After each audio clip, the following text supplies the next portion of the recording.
Os serviços de telefonia são campeões de reclamações nos PROCONs de todo o Brasil. Para tentar facilitar a vida do consumidor que sofre com as operadoras, a Anatel lançou um aplicativo para que o usuário possa fazer reclamações e fiscalizar a qualidade do sinal no município em que reside. Sua internet está lenta? Ou a TV por assinatura está fora do ar? Todos esses problemas podem ser registrados no aplicativo Anatel Consumidor. Com esse registro, a agência fiscaliza a operadora. O usuário também pode fazer sugestões e conferir quais são seus direitos. Agora, se o problema é o sinal do celular, você pode acessar o aplicativo Anatel Serviço Móvel. Nele, é possível fiscalizar como está o sinal da operadora em cada um dos mais de 5.000 municípios brasileiros e escolher a melhor para o local onde você mora. Mas e na hora de escolher o melhor plano, como você faz? Tem que dar uma pesquisada boa, mas eu costumo procurar entre 2 ou 3, mas todas é difícil. Para ajudar nessa escolha, a Anatel vai lançar um novo aplicativo, o Anatel Comparador. Com a ferramenta, o consumidor vai poder buscar e comparar as ofertas de serviços. Dá para conferir na hora, pelo celular, qual é a melhor oferta no seu caso, a mais barata, para planos pós-pagos, combos e também planos individuais.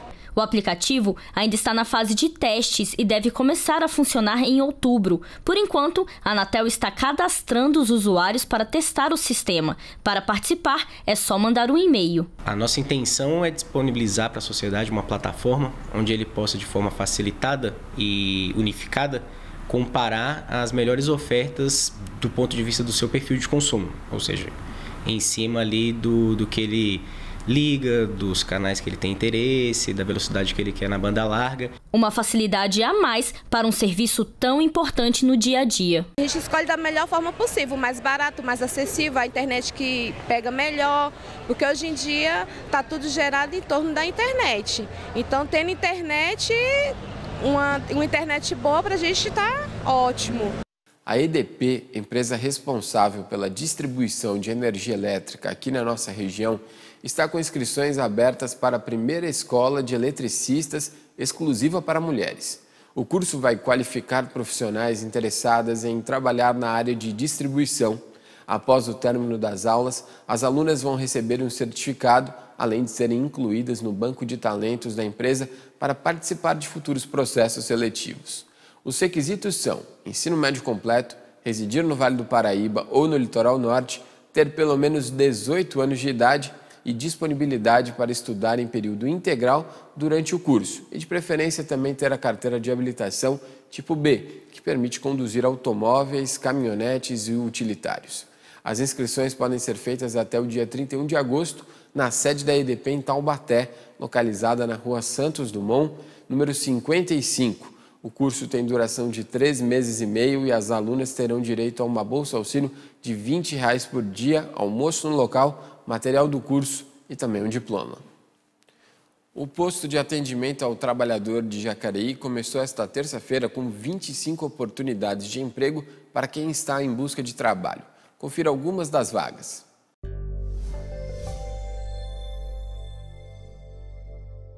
A maior demanda é por auxiliar de marceneiro.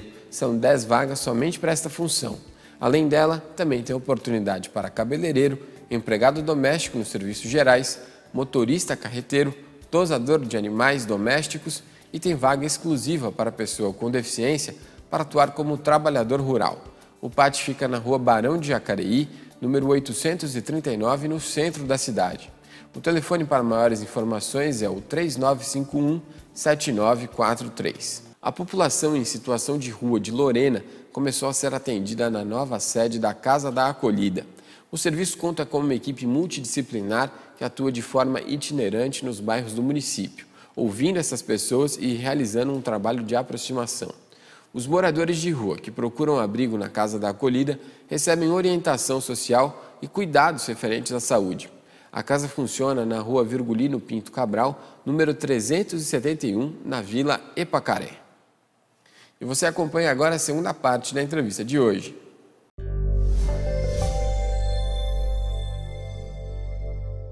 Hoje nós estamos abordando a questão do aborto e no primeiro bloco da entrevista, o Dr. Fernando Pedroso, que é mestre em Direito Penal lá na Unital, está aqui refletindo com a gente. Nós fomos ao intervalo, porque abordamos no primeiro bloco casos em que o aborto é concedido e estamos diante também de uma decisão, me parece que do ministro Luiz Roberto Barroso, peço até que o senhor me confirme, de que existe inconstitucionalidade nos artigos que penalizam o aborto no Código Penal.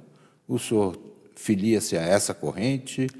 Acha que há um exagero? Na verdade, não há como falar em inconstitucionalidade de plano. Por que não seria inconstitucional? Porque o nosso Código Penal ele acaba sendo anterior à própria Constituição. Então, de certa forma, é constitucional. Se não fosse, haveria não recepção. Então, quando a Constituição entrou em vigor em 88, esses artigos não seriam possibilitados, franqueados. O que se discute seria uma ampliação da hipótese de aborto no nosso ordenamento jurídico. E por que se discute isso? Porque o próprio artigo 5º caput da nossa Constituição, ele diz que um dos direitos individuais, garantias individuais que toda pessoa possui, é justamente o direito à vida. E nessa perspectiva, então, surge o debate existente. Será que se franquear o aborto, nós não estaríamos, então, indo contrário à nossa Constituição? Se nós, então, possibilitarmos a hipótese de abortamento, nós não estaríamos indo de forma contrária ao nosso artigo 5º? E, diga-se de passagem, esse artigo 5º ele é tão importante, mas tão importante, que ele é considerado uma cláusula pétrea. O que é uma cláusula pétrea? Um cerne inamovível, núcleo de intangibilidade, que será o artigo 60, parágrafo 4º da nossa Constituição. É o seguinte, significa que, ainda que nós tenhamos novas leis, essas novas leis elas não podem, no caso, alterar, mudar essas chamadas pedras de toque da Constituição. Não pode tocar nem através de uma proposta nem de emenda constitucional. Exatamente. Por que isso? Porque eles falam que se alterássemos essas pedras de toque, nós perderíamos a identidade democrática, ou até mesmo a chamada identidade da Constituição. Então, seria esse o debate para ele existente. Agora, as feministas elas acham que a mulher, pela Constituição, tem direito ao seu próprio corpo. E, nessa ideia, direito de escolher ou não a gravidez. Perfeito. E aí é onde mora o debate, que é, de certa forma, interessante. Por quê? Porque a gente fala que nenhum direito, na verdade, ele é absoluto. Nem mesmo a vida. Nosso ordenamento, por exemplo, na nossa Constituição, existe a chamada pena de morte. Muitas pessoas não sabem. Quando se daria essa pena de morte? Em caso de guerra declarada e por intermédio do fuzilamento. Guerra declarada está na Constituição, fuzilamento está de acordo com o Código de Processo Penal Militar. Ou seja, tem uma formatação e tem, na verdade, também uma exceção à vida. Então, qual que é o debate existente? O debate existente é que, se nenhum direito é absoluto, nas situações onde nós temos dois direitos em conflito, deve haver uma ponderação. E qual que seria o conflito aí havido? Qual seria o conflito aí existente? As feministas, elas trazem que, de certa forma, elas têm o direito, em primeiro lugar, ao direito à autonomia privada, o direito à escolha dela.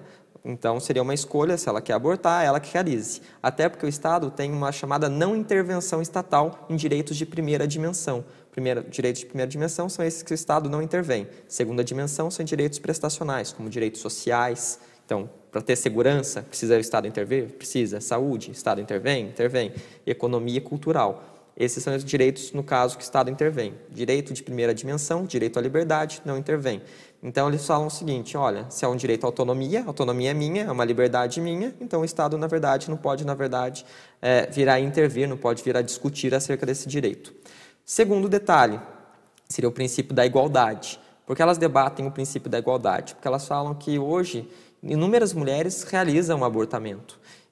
E essas mulheres, elas realizam, obviamente, as escuras, sabendo que é ilícito, mas aquelas que têm melhores condições financeiras, elas realizam sabendo que o procedimento vai dar correto e, obviamente, sabendo que vão sair com vida. Pequeno parênteses aí, eu trabalhei numa emissora de rádio no Rio de Janeiro, em que várias vezes a gente via fetos no vaso sanitário. As mulheres faziam aborto com mamona, com talo de mamona, coisas assim. E, fora isso, os aborteiros, os verdadeiros açougueiros que há por aí afora, né? Perfeito. Já aquelas que têm recurso, como o senhor mesmo ressaltou, procuram clínicas com melhores condições, né? Fazendo ilicitamente também, mas com uma forma mais segura. Isso. E, óbvio, se for descoberto, tanto a mulher gestante acaba sendo punida pelo crime, quanto o médico que realizou também acaba sendo punido de forma criminosa. Só que elas realizam sem médico, muitas vezes sem nada, e correndo risco com a própria vida. Então, eles falam, se tornar uma questão de saúde pública, com interferência estatal, e franquear a hipótese de abortamento, essas mulheres com condições mais precárias de vida teriam a mesma possibilidade de ter uma vida futura melhor. Aliás, hoje em dia, inclusive, a rede pública é obrigada a efetuar esses abortos quando dentro daquele capítulo das de hipóteses, permissão isso, perfeito, que há na lei, né? Isso, nas hipóteses de estupro e nas hipóteses de risco da gestante. Então, esse é o debate existente. A descriminalização está no Congresso Nacional, está sendo discutida lá. O senhor acha que as ponderações que estão sendo colocadas dão margem a que venha a ser aprovada a descriminalização do aborto como um todo? Então, da mesma forma que nós temos um lado dos feministas muito forte, e essa é a parte interessante, nós temos um outro lado, uma outra perspectiva, que é a outra corrente, também robusta, também com um palio, ou seja, bem estruturado. Qual que seria essa segunda liminar? Seria o seguinte: o fato de gerar descriminalização do aborto e falar assim, virou uma questão de saúde pública, não tiraria os custos, que são custos muito elevados. Então, falar que é uma questão de saúde pública e as pessoas com menores condições de vida teriam a possibilidade de realizar aborto em clínica não é uma verdade. E o puxar do idoso também para essa mesma situação, por ter um estorvo em determinadas situações, é também um argumento relevante que pode causar um impacto grande.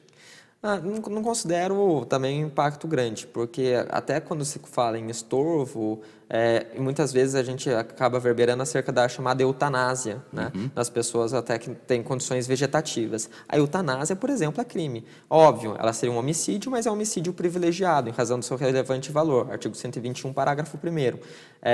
Então, o fato de ser punido vai ser punido. Essa é a ideação. Independentemente da idade, independentemente da sobrevida, de ser algum problema ou não a vida. Doutor Fernando Pedroso, muito obrigado, mestre em Direito Penal pela Unital, veio aqui hoje refletir sobre esse assunto e eu tenho certeza que muita água ainda vai passar por baixo dessa ponte.